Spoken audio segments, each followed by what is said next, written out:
So what's it like to still do WWE things? Because obviously you're not physically active.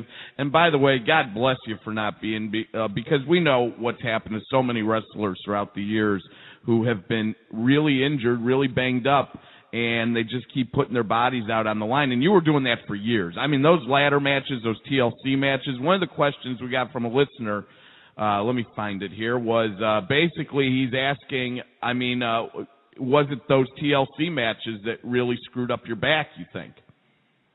Yeah, well, and thankfully, my back's okay. It's all neck centralized. Yeah. It's really like from my C7 up is where it all is. Okay. You know, my back feels good. I say that now, but yeah, and I think that's where it all stemmed from. You know, that being said, man, I sprained my neck 3 times when I was a kid growing up. You know, I just landed on my head a lot.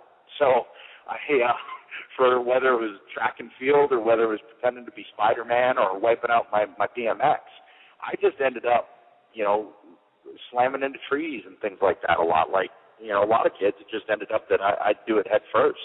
So I'd always kind of had some neck stuff. So, you know, you might say not the best profession to get into, but I had to do it. So anyway, I think that the TLCs is what really sped it up, sped the process along. I ended up kind of getting pigeonholed into those matches too. You know, I've had more ladder matches than anybody in history. So when you show that you can do them with a wide variety of opponents, then suddenly it's like, oh, we want Ric Flair to have a ladder match. We'll put him in with Edge. He's had 20 of them. and that's kind of how that ended up working. Are you feeling a lot better now, though, brother? Are you doing okay? Like what you just, you know, well, what's I mean, the deal? I got to get surgery November 8th on it, which I've put off basically since I retired. And I put it off because, you know, they're like, we want to put you in the Hall of Fame this year. I was like, well, I don't want to show up in a neck collar having dropped 20 pounds from sitting on my butt, you know, or gained. As I'm getting older, it might be gained.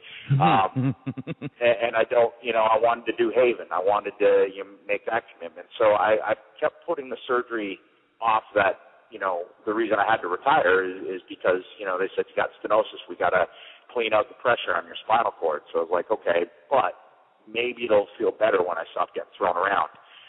Now it feels better, but I still got to get it done. So November 8th, I get that done. How long you out? How long you out for from the acting game if you're doing it November 8th? It'll be about 4 months. About 4 months, and you know, I've already kind of mapped everything out so that I can just take that 4 months and just kind of sit, recover. There's nothing to rush back for. You know, and isn't it beautiful that you don't have to like hit the gym right away? Yeah, you know, I know I'm going to want to just because of, you know, kind of in who my you nature, are. but but you know, my girlfriend's trying to pull the reins on me already and say, yeah, but you can't get out on your mountain bike. I'm like, yeah, I know, but. So that'll probably be the most difficult part, is just trying to calm myself down and realize, hey, there's nothing physical to rush back to this time.